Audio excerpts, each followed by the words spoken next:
Italian visit. President Trump meets with a key ally at the White House.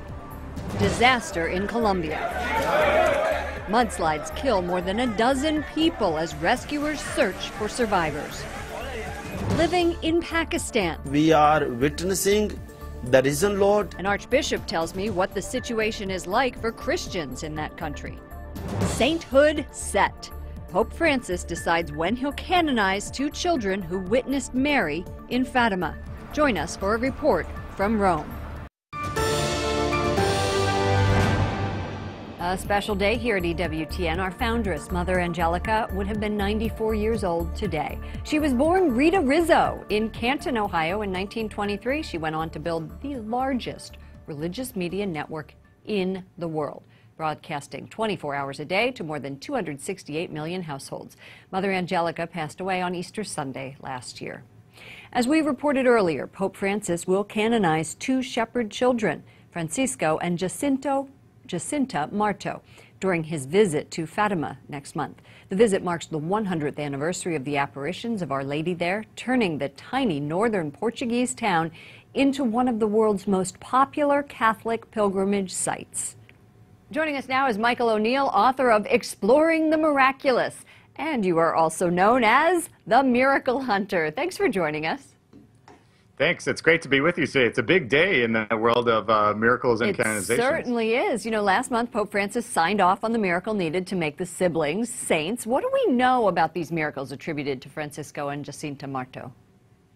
Well, of course, there's two. For every beatification and canonization cause, there are two miracles that are approved. And in the first case, there was the healing of a girl who was a paraplegic, and she began to be able to walk after praying to the seers.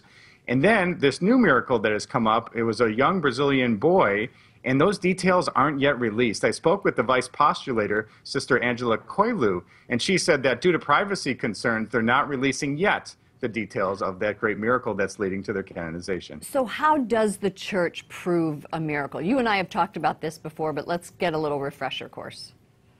So it's so interesting. I always like to say it's almost a miracle that they ever find anything that's a miracle. So they have all these criteria. The miraculous cure must be instantaneous. It must be permanent. It has to last more than 5 years. It has to there can't be any other explanation for why it happened. And it has to be shown to be the intercession of just those people who were being prayed to. So it's really difficult that they ever find anything at all that is. But Sister Angela mentioned that they were so excited to actually have that validated on March 23rd by Pope Francis. We say miracle all the time. It's a miracle that the sun came out. It's a miracle that my son did his homework. Why is it important for us to acknowledge real miracles? Well, we all have miracles, big and small, that enrich our lives. But I think one of the things that's so exciting is how the Catholic Church proves that without doubt that the miracle, there's no natural explanation. Science shows that, in fact, that this is the working of God. So it's very exciting to show that those criteria are applied strictly, and brings a lot of credibility to the world. How long has this been going on? The miracles in general? Oh, when you think about it, Christianity, the foundation of Christianity is based on two great miracles, the incarnation and the resurrection. So all the way to the beginning of Christianity. But this has been validated by the Church only in the last several centuries. So this is a process that the Congregation for the Doctrine of the Faith goes through each and every time and requires two miracles. And it's really an intense process and shows that the Church takes it very seriously. Now the canonization is going to happen in Fatima. What's the legacy of Fatima?